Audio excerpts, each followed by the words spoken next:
na kushukuru MC Mavunde, lakini nikwambie kuna kutoa mtoto na kutoa kopi yako. Huyu Mavunde mdogo ni kopi yako.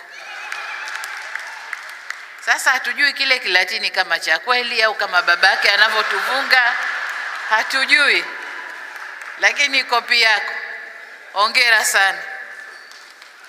Mheshimiwa Dr. Mashaka Biteko, naibu waziri mkuu na waziri wa nishati, Mheshimiwa Anthony Peter Mavunde, waziri wa madini, waheshimiwa mawaziri na manaibu mawaziri wote mliopo nasi hapa, Mheshimiwa Rosemary Senyamule, mkuu wa mkoa wa Dodoma, mwenyeji wetu, pamoja na wakuu wa mikoa wote mliopo hapa nasi, mwenyekiti wa Chama cha Mapinduzi mkoa kaka yetu Adam Kimbisa, uongozi wote wa CCM mkoa na wilaya na vyama vingine vya siasa mliopo,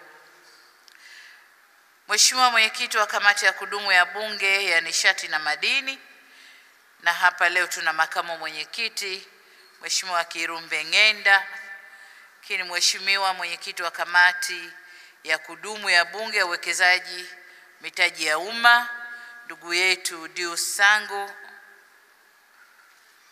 pamoja na wajumbe wote wa kamati. Lakini pia nitambue uwepo wa Mheshimiwa Nangenjwa Kaboyoka, mheshimiwa mwenyekiti wa kamati ya kudumu ya Bunge ya hesabu za serikali na wajumbe wa kamati. Kinitambue uwepo wa wabunge wa mkoa huu wa Dodoma wa majimbo na viti maalum wote mliopo hapa nasi. Nitambue pia uwepo wa Mama Tunu Pinda, dada yetu, amekuja kutuunga leo. Tunatambua uwepo wako. Lakini pia ndugu Heri Mahimbali, katibu mkuu wa Wizara ya Madini, pamoja na makatibu wakuu wote na manaibu makatibu wakuu mlioko hapa. Lakini kwa mahsusi ndugu yangu Joseph John Kilangi, katibu mkuu wa Wizara ya Nishati na Madini kule Zanzibar. Najua ukiajiri kijana akipanda panda mpaka unamkuta kwenye ngazi hizo, unasikia fahari. Hongera sana. Kinitambue uwepo wa mwanasheria mkuu wa serikali Dr. Eliza Feleshi yuko nasi hapa. Kini pia waheshimiwa wakuu wa wilaya wote mlioko hapa nasi, mstahiki meya wa jiji la Dodoma kaka yetu Mwamfupe, waheshimiwa wa msajili wa hazina yuko nasi hapa,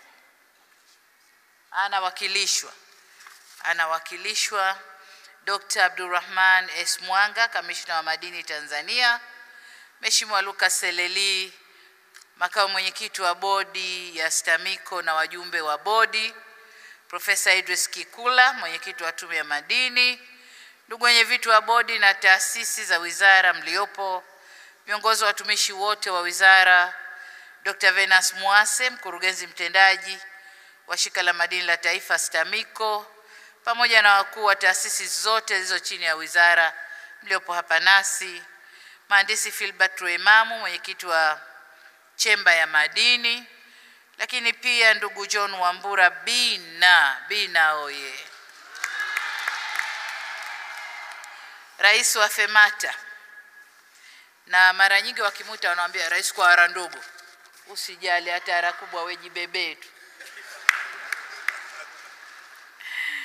Ndugu Theobald Sabi, mwenyekiti wa umoja wa mabenki Tanzania, pamoja na rais wakuu wa taasisi za kifedha mliopo nasi, makampuni ya uchimbaji yaliopo hapa nasi, viongozi na watumishi wote wa STAMICO, viongozi wetu wa dini, wazee wa Dodoma, machifu wenzangu, ndugu wanahabari, mabibi na mabwana, Jamhuri ya Muungano wa Tanzania, STAMICO, FEMATA, TAWOMA, wanawake na Samia na vyama vyote oye. Ndugu zangu, nami niongeze sauti yangu kwenye kumshukuru Mungu kutujalia leo kupata siku nzuri ya kuja kufanya mambo yetu kwenye sekta hii ya madini.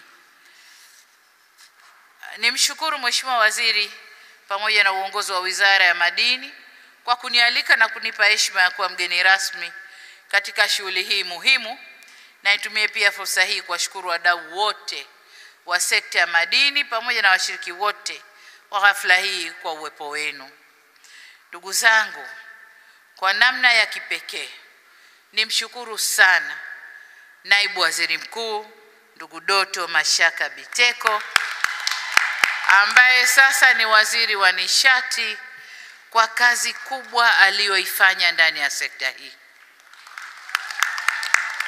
Siku namuapisha kuwa waziri wa madini, nimesahau tarehe, lakini miaka 2.5 iliyopita nilimwambia tumekupa dhima ya kufanya sekta ya nishati ifikapo 2025, sekta ya madini ifikapo 2025 ichangie kwa 10% kwenye pato la taifa la nchi yetu.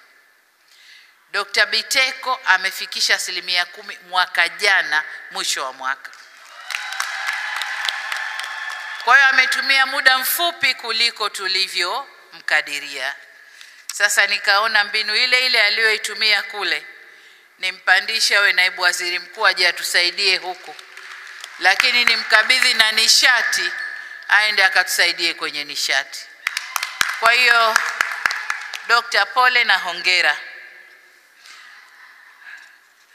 Ndugu zangu, kabla sijaingia hapa nilipita kwenye maonyesho na nikajionea mambo kadhaa ambayo ni maendeleo makubwa katika sekta ya nishati. Kama ilivyosemwa hapa, nimeenda kujionea mitambo. Kwanza zile mbwembwe Mavunde, zile mbwembwe za kufungua tu lile geti.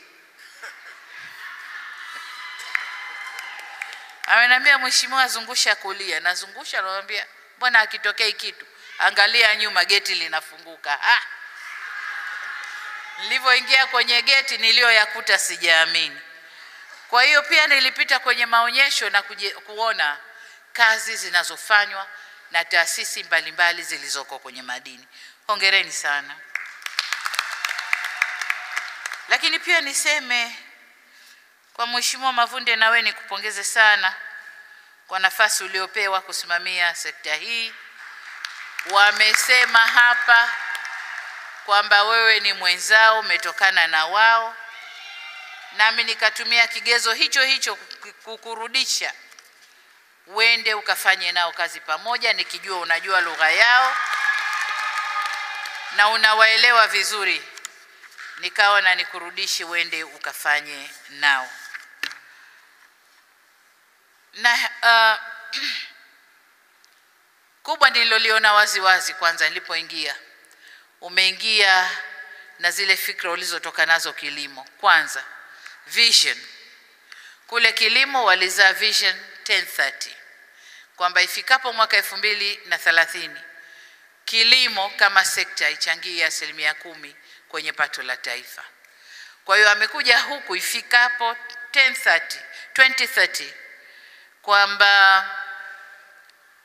tuwe sasa tuna kanzidata na tumetazama madini yote ya Tanzania, tujue kila kitu kiko wapi ili tuchimbe kwa uhakika. Hii ni vision nzuri sana. Naomba endelea nayo na kupa baraka zangu, endelea nayo. Lakini pia si tu kazi atakayoifanya, amekuja na kauli mbiu inayosema madini ni maisha na utajiri. Na hii ni kweli kabisa. Kina mama uongo? Yaani furaha zenu na mnavyong'ara, najua hii kauli mbiu inawafaa sana. Lakini jengine ni uniform. Niliwakuta kilimo wamedesign kombati zao za kilimo. Sasa amekuja huko akasema ili kuwapa morali wafanyakazi lazima tuje na kombati aina yake. Wakitokea hivi unajua hawa ni STAMICO. Hongera sana.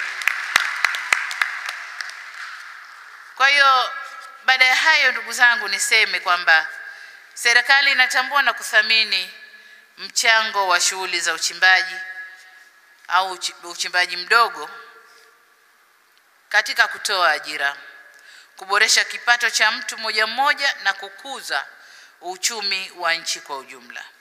Kwa kutambua hilo, serikali imekuwa ikifanya jitihada mbalimbali za kuboresha shughuli za uchimbaji mdogo.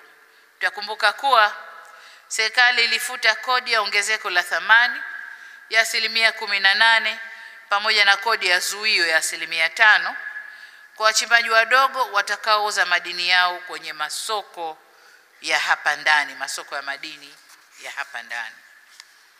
Kama haitoshi, kwa sasa tumetoa punguzo la 2% la mrabaha pamoja na kuondoa 1% ya ada ya ukaguzi wa madini kwa wachimbaji wa dhahabu ambao wengi wao ni wachimbaji wadogo. Tunafanya hivi ili mradi tu wauze madini yao katika viwanda vya kusafisha dhahabu vilivyopo hapa nchini. Hii ina maana wale watakaouza dhahabu zao katika viwanda hivyo watapata punguzo la 3% ya tozo za serikali kwenye mauzo ghafi ya madini yao. Ndugu wananchi, hatua zote hizi zinachukuliwa kuzingatia ilani ya Chama cha Mapinduzi ya mwaka 2025 ambayo katika ibara ya 65 kama ilivyosemwa vizuri hapa imeelekeza serikali kubuni na kutekeleza mipango ya kuwawezesha wachimbaji wadogo kufanya shughuli zao kwa tija. Na moja katika mipango hiyo ilikuwa mara nyingi na angalia wachimbaji wadogo, lakini wachimbaji wanawake ambao kwa kweli walikuwa na changamoto nyingi sana. Sasa ili kuwapa nguvu, hatua ya kwanza niliamua kuwanunulia leseni wachimbaji 300 wanawake ili waende wafanye shughuli zao. Tuwape tu nguvu na kuwapa motisha ya kuendelea, lakini hili la leo limeweza kuongeza motisha zaidi. Mipango hiyo ni pamoja na kuwatengea maeneo pia au kuwapatia leseni za maeneo ambayo yana taarifa za msingi za kijiolojia, kutoa huduma za utafiti kwa gharama nafuu,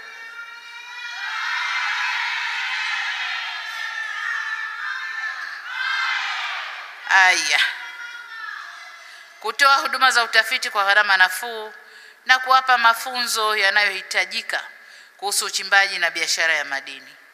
Hatua nyingine zilizochukuliwa na serikali ni pamoja na kujenga na kuendesha vituo vya mfano kwa ajili ya wachimbaji wadogo kujifunza teknolojia bora na yenye tija ya uchimbaji na uchenjuaji wa madini ya dhahabu katika maeneo ya Lwamgasa na Katente mkoani Geita na Itumbi mkoani Mbeya. Nimeelezwa kuwa kutokana na ufanisi wa vituo hivyo chini ya STAMICO,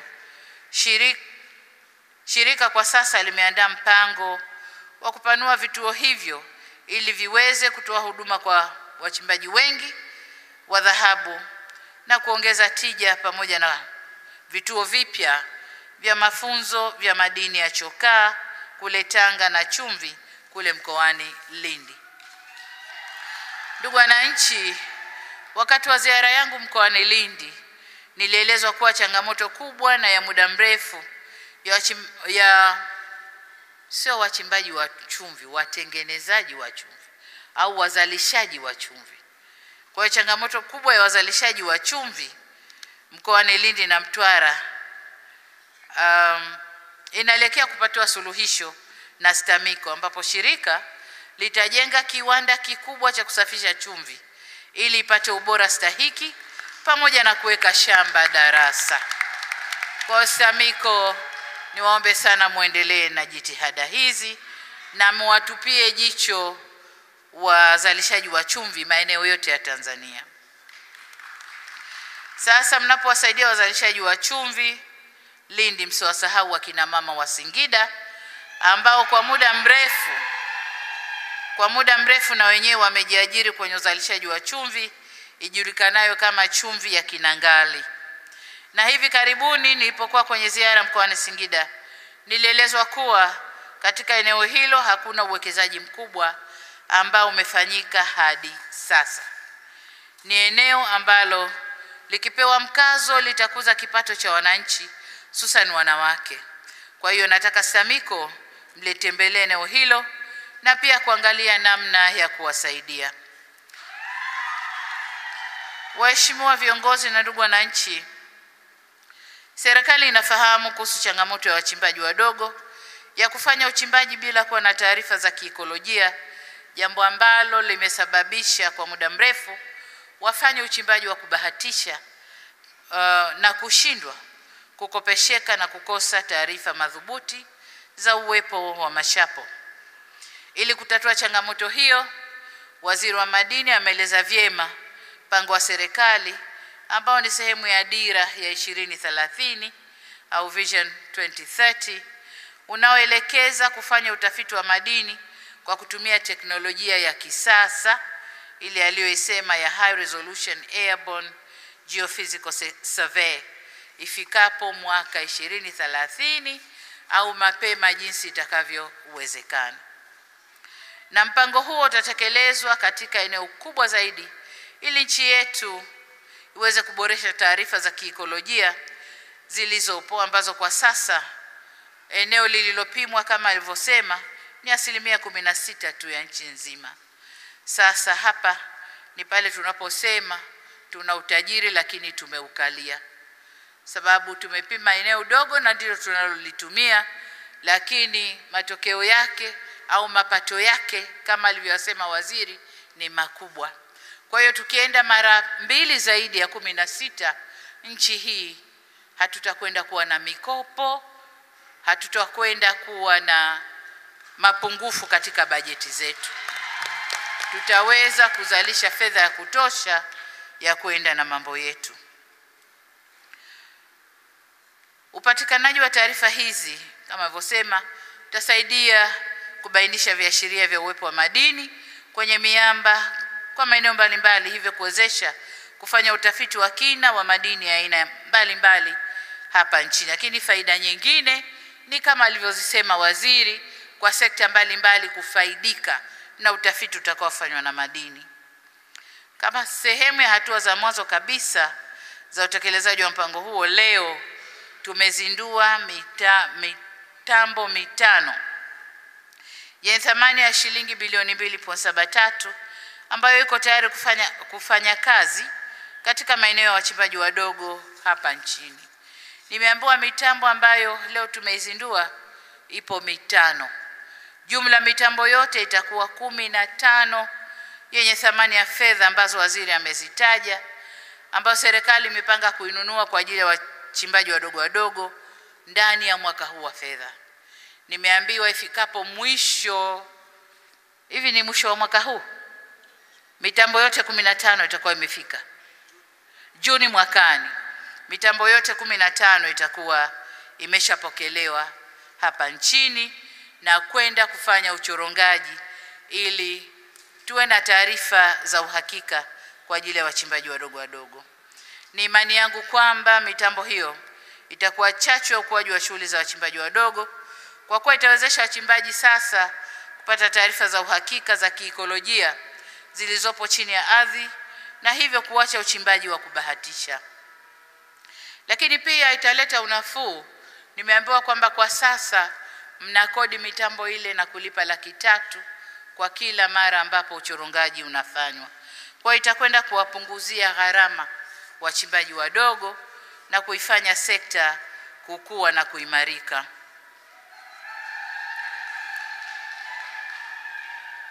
Sambamba na ununuzi huu wa mitambo ya uchorongaji, serikali imeendelea kujipambanua na tumenunua vifaa vya kuwezesha shughuli za STAMICO. Imeendelea kujipambanua na imenunua vifaa vya kuwezesha shughuli zake ambavyo navyo vimezinduliwa leo vyenye thamani ya jumla ya shilingi bilioni 3.9, karibu bilioni 4, ambavyo ni sehemu ya vifaa niseme uwekezaji uliofanywa na shirika wenye thamani ya shilingi bilioni 17 kwa mwaka fedha uliopita kutokana na vyanzo vya ndani vya mapato ya shirika. Hii ni hatua kubwa, na Mrisho Mpoto ametuambia hapa kwamba shirika hili kila lilivyokuwa likienda, kila anayelikagua anasema STAMICO imeshindwa, STAMICO ifutwe, labda kuundwe shirika jingine au kije chombo chengine. Lakini tukasema hapana, ngoja tulifanyie utafiti, tusome zaidi lina matatizo gani. Tukaliangalia kwa ndani lina matatizo gani, tulivyoona mapungufu yalokuwepo, tukachukua hatua za kuondoa mapungufu, na leo na faraja kusema STAMICO imesimama yenyewe. STAMICO inaongoza sekta ya madini na inaleta fedha serikalini kama alivyosema Bwana Mwazi. Mashirika yetu mengi ilikuwa badala ya mashirika kuleta fedha serikalini, yanakula serikalini na hayarudishi kitu. Sasa reforms tunazozisema, mabadiliko tunayoyasema ni kufanya mashirika sasa yazalishe na yarudishe serikalini na sio yenyewe yale serikalini. Kwa kweli, kwa utendaji huu niseme wazi kuwa STAMICO imeweza kutafsiri kwa vitendo dhana ya mageuzi ambayo serikali inayatekeleza. Nitoa wito kwa mashirika mengine yaige mfano huo. Waheshimiwa viongozi na ndugu wananchi, kupitia taarifa zilizotolewa hapa leo na wizara, FEMATA, STAMICO na TAWOMA, nimefarijika sana kuona hatua kubwa ya maendeleo na kuifanya sekta hii ya wachimbaji wadogo kutambulika rasmi. Aidha, na leo nilikuwa namtizama Bina ambaye nilimuona kwa mara ya kwanza tukiwa awamu ya 5. Tulifanya mkutano wa kwanza mkubwa na wachimbaji wadogo. Bina alikuwa mkali kweli kweli. Mkali hashikiki. Kwa hiyo tukawa tunamtizama waziri aliyekuwa wa madini wakati ule na naibu waziri Doto, mtakiweza chuma hicho? Lakini leo Bima yuko laini kabisa. Hongereni sana FEMATA. Hongereni sana.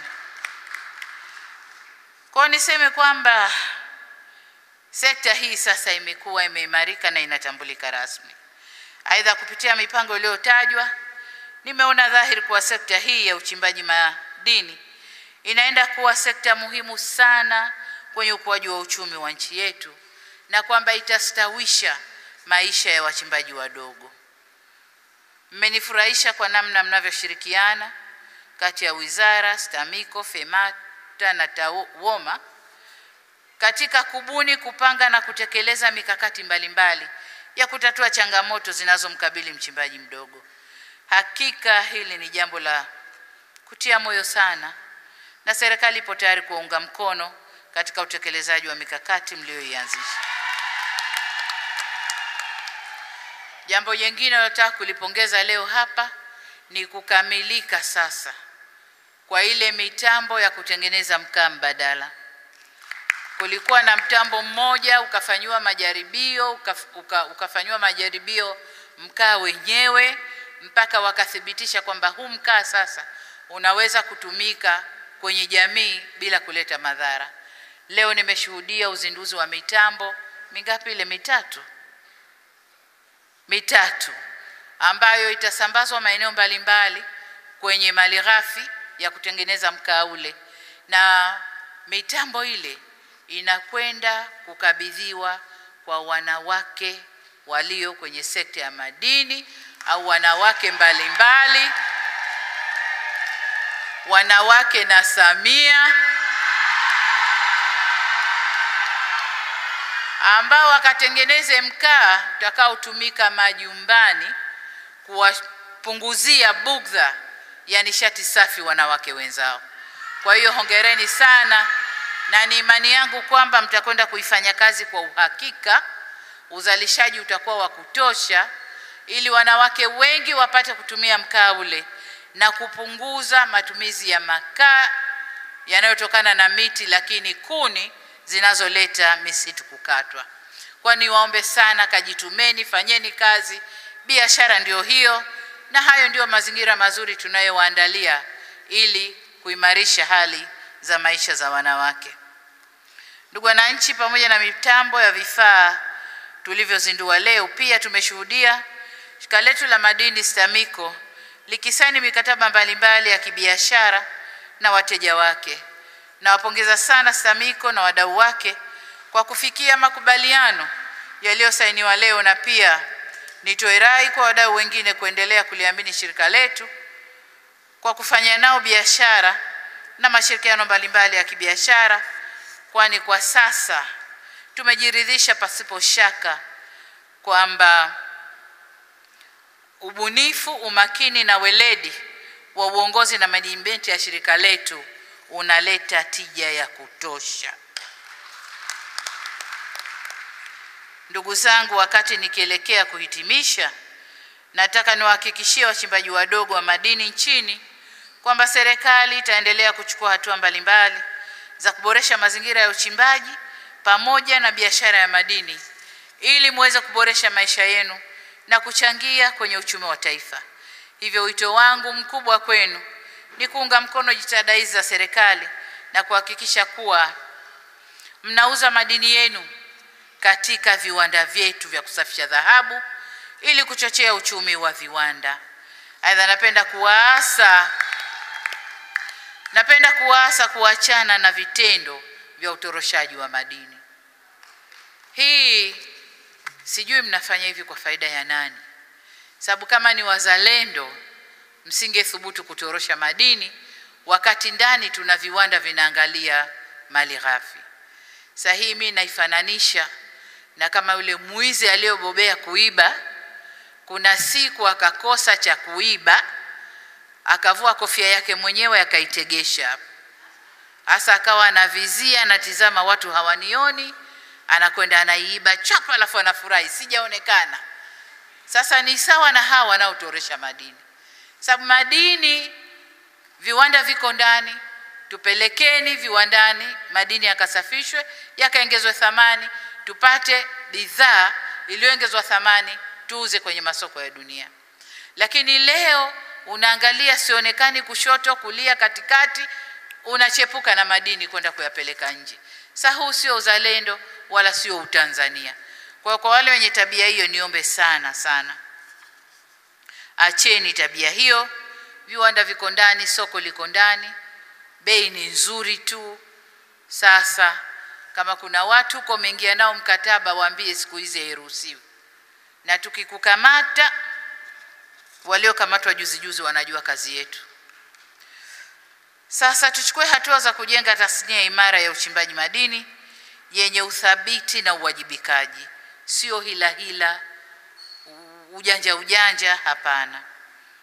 Tufuate sheria, kanuni na miongozo mbalimbali iliyopo, na tunaweza kuhakikisha kuwa rasilimali zetu za madini zinawanufaisha watu wote na kuchochea maendeleo ya uchumi wetu.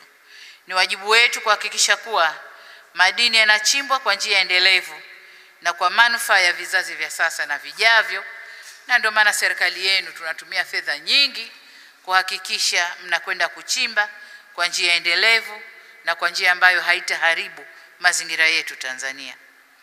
Vile vile naomba nitumie fursa hii kutoa wito kwa taasisi zetu za ndani za fedha. Sabi yuko wapi? Yuko pale. Mwenyekiti wa taasisi hizi. Baada ya kazi tunayoifanya, basi muamini wachimbaji wadogo. Jipangeni jinsi mnavyoweza ili muweze basi kuwapatia mitaji kwa kutumia taarifa za maeneo yaliyofanywa utafiti na kuhakikisha kwamba mali ipo. Muwape mitaji ili waweze kufanya kazi na waweze kurudisha fedha yenu baada ya kuuza. Tunapowezesha wachimbaji wadogo, tunawawezesha Watanzania walio wengi zaidi kuchangia kwenye uchumi wa taifa kwa ujumla. Lakini pia tunatanua wigo wa walipa kodi. Leo hawa tunawaita wachimbaji wadogo, lakini baada ya kufaidika na yote tunayoyafanya, wakawa na taarifa za maana, wakazalisha vizuri, hawawi wadogo tena, wanakuwa wachimbaji wa kati na wanaweza kulipa kodi kwa serikali yao. Kwa hiyo tunatanua wigo wa walipa kodi. Walipa kodi lazima waandaliwe, watayarishwe. Hawaji tu hivi, lazima uandae mazingira kutanua bezi ya walipa kodi. Sasa ndugu zangu, baada ya kusema hayo, niwashukuru tena wananchi na wadau wote waliojumulika nasi leo katika hafla hii, na Mwenyezi Mungu awabariki sana na kazi iendelee.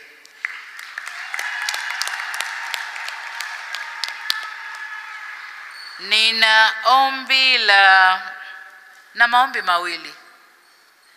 Moja la TAWOMA kwamba wanahitaji viwanda sasa kuongeza thamani ya yale wanayoyachimba, na hii ndio sera ya serikali. Baada ya muda tutafika huko. Kwa hiyo ombi tunalichukua. Lakini ombi kutoka kwa FEMATA, wasa basi mchimbaji mmoja aingie bungeni, si ndio? Lakini mchimbaji mdogo sio mkubwa, si ndio? Sasa sijui kabina anajipigia debe mwenyewe. Tutaliangalia. Baada ya hayo, Jamhuri ya Muungano wa Tanzania. Asanteni sana.